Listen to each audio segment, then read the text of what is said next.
Hello. आप सभी को बहुत बहुत शुभकामनाएं। आज है 28 तारीख और कल फाइनली 29 तारीख है, जिसका प्री पीजी एग्ज़ाम की डेट फाइनली आ गई है।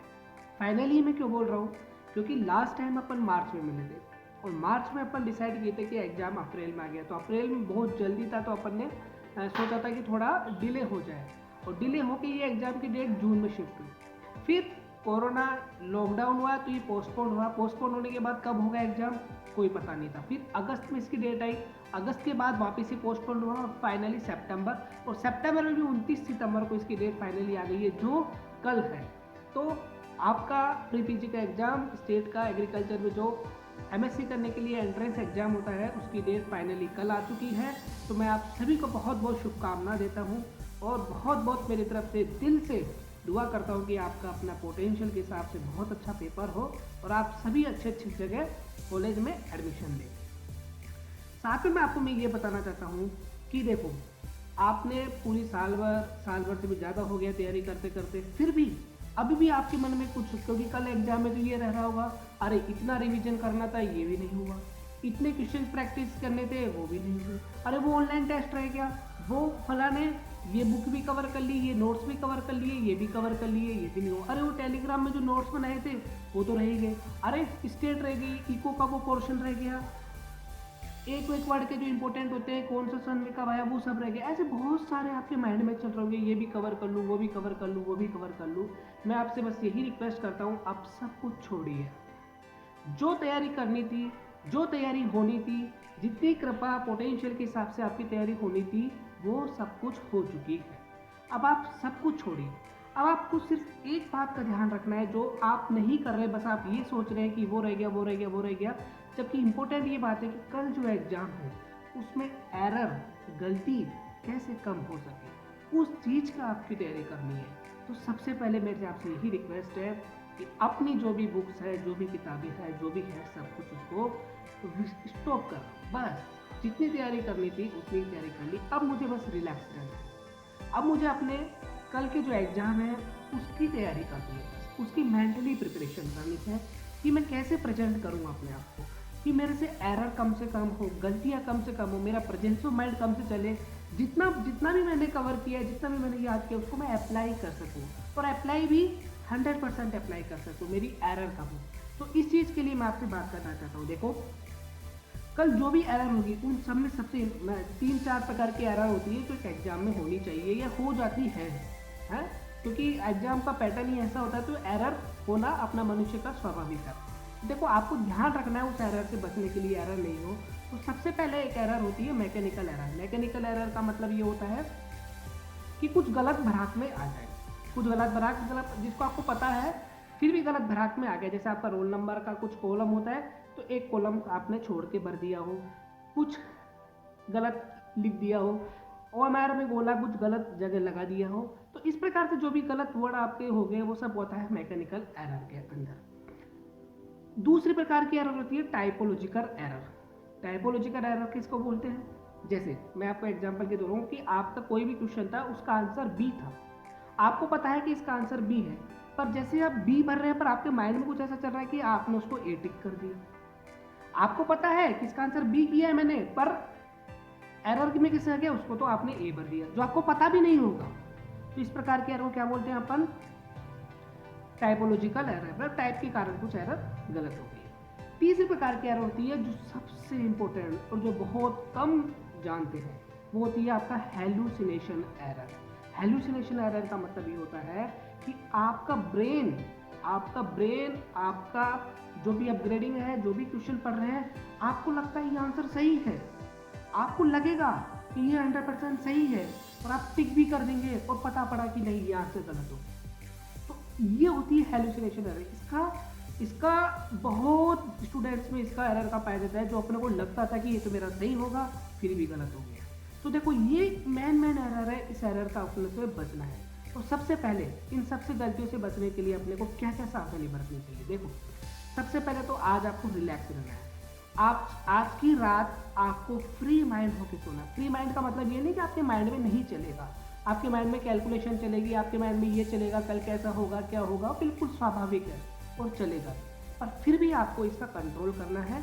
ठीक है, उसको बार बार मन को बोलना ठीक है, जैसा भी होगा कल देखा जाएगा, जैसा भी होगा कल देखा जाएगा। मैं अब जितनी भी मुझसे तैयारी हुई है, जितना भी मेरा बेस्ट हुआ है, उस बेस्ट में मैं बेस्ट दूंगा। बस आपको ये सोचना है, मस्त रहना है। दूसरी बात, कल भूल से भी किसी के भी कान से मत सुना, किसी से भी कि मैंने तो ये भी कवर कर लिया, मैंने वो भी कवर कर लिया, मैं ये भी पढ़ के आया हूँ, मैं ये भी पढ़ के आया हूँ। आपके साथ वाले, आपके एग्जाम वाले आप ये बोलेंगे ये इंपॉर्टेंट है, ये इंपॉर्टेंट है, ये पढ़ ले, मैंने तो ये कवर कर ली, मैंने वो कवर कर ली, मैंने वो कवर कर ली।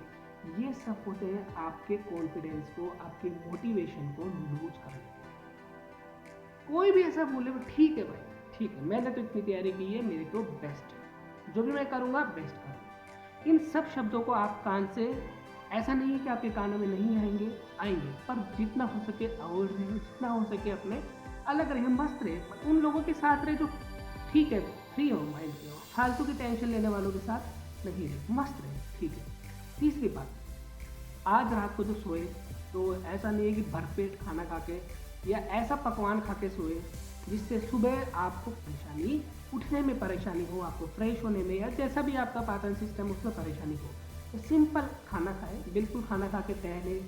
आप थोड़ा टहल भी सकते हैं, म्यूजिक सुन सकते हैं, घर वालों से बातें कर सकते हैं, फ्रेंड से बातें कर सकते हैं, बिल्कुल नॉर्मल तरीके से लाइफ और आराम से टाइम से। तो हाँ, एक और बात ध्यान रखना, कई स्टूडेंट्स ये अपने कॉलेज की एग्ज़ाम में चल जाता है कि कल एग्ज़ाम हो तो अपने को आज रात पूरा पढ़ के और अपन एग्ज़ाम को अच्छा कर सके। ये कॉलेज लेवल के स्टूडेंट एग्ज़ाम में बिल्कुल परफेक्ट चलता है, बिल्कुल मैं एग्री करता हूँ, परफेक्ट चलता है।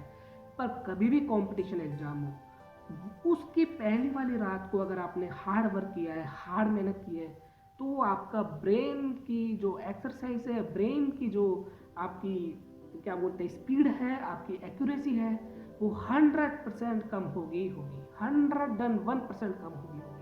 तो समय पे सोना है, समय पे सोना है। कोई लेट नहीं कि 1 बजे सोने की आदत है मेरे, 2 बजे सोने की आदत है मेरे, 3 बजे सोने की आदत है, ठीक है, अपने आज मेरे को समय पे सोना है, इस चीज़ का आपको स्पेशल ध्यान रखना है। ठीक है। उसके बाद देखो, एग्जाम में कल गए, मस्त रहना है, एग्जाम देना है, जैसा भी है। बस अब देखो कैसे करना है। आपके 2 घंटे में 100 क्वेश्चन या 120 क्वेश्चन जो भी है, शायद 120 क्वेश्चन है, वो सब क्वेश्चन आएंगे, 100 क्वेश्चन है ना। तो 2 घंटे का आपको एग्जाम का टाइम मिलेगा। उसमें कई स्टूडेंट कई तरीके से करते हैं। मेरी राय या फिर जो भी जितने भी एक्सपर्ट होते हैं, जितने भी मैं पूछता हूँ, उन सब का राय ये होता है कि कभी भी एक साथ पूरे पेपर को करने की कोशिश ना करें मतलब तो समझाता हूँ। 1 से लेकर 100 क्वेश्चन तक आपको जाना है। आपको वही क्वेश्चन आपको टिक करना है या वही क्वेश्चन आपको टिक मार करना है जो आप 100% श्योर हो। 100% श्योर हो मीन्स हाँ ये मेरे को आता है, ये कंफर्म है, वो श्योर हो, उसको टिक किया, आगे बढ़ा। कोई क्वेश्चन आता है जो आपको नहीं आता, उसमें तो दिक्कत नहीं हो कि आप वैसे ही उसको नहीं करोगे। परेशानी उसमें आएगी जो आपको 50-50% लगते हैं कि हाँ यार इसका हो सकता है। आपको जो भी क्वेश्चन ऐसे दिखे, हाँ यार इसका ये आंसर हो सकता है, उसको हो सकने वाले को हो सकते ही रहने दो, उसको करना नेक्स्ट राउंड। तो फर्स्ट राउंड, सेकंड राउंड, आपको 2 राउंड में काफ़ी है, आपका अपना ऑब्जेक्टिव टाइप होता है, तो 2 राउंड में आपके एग्जाम का पेपर हो जाएगा। तो फर्स्ट राउंड में आपको वही क्वेश्चन करने हैं जो आपको एक्यूरेसी से आते हैं, बिल्कुल परफेक्ट आते हैं, वो आपको भरना है, बिल्कुल करना है। उसके बाद इससे करने से क्या होता है, देखो एक और चीज़ ध्यान में रखना कि फर्स्ट राउंड के आप पूरे क्वेश्चन करें तभी आप OMR शीट को भरें। देखो एक एरर में कम करने की बता रहा हूँ मैं। कई स्टूडेंट्स क्या करते हैं कि पहला क्वेश्चन किया, पहले क्वेश्चन का आंसर A आया, उसको वापस OMR शीट पे A भर दिया। दूसरा क्वेश्चन किया, उसका आंसर C आया, उसको वापस C में भर दिया।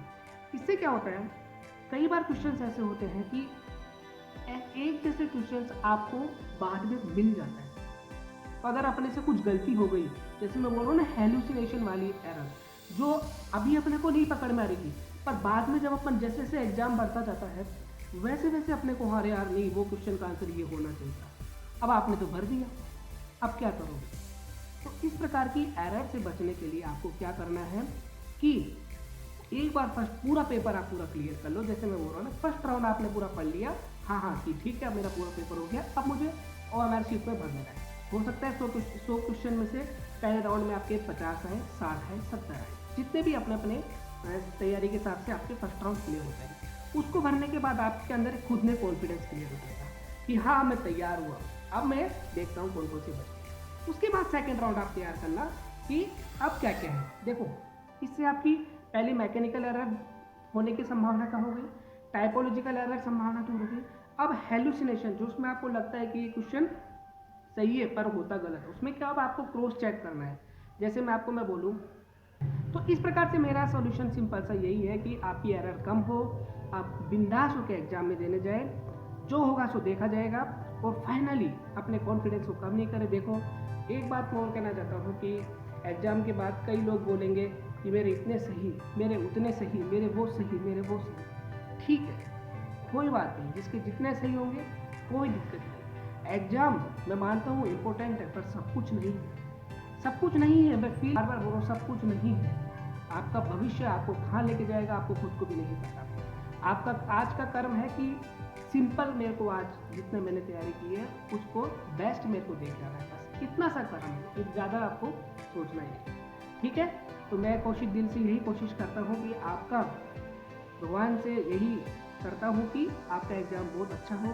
आपको बहुत बहुत शुभकामनाएं, आप अच्छे से अच्छे कॉलेज में जाएं और एक अच्छे इंसान बने, यही मेरी शुभकामनाएं हैं। बहुत बहुत साधुवाद।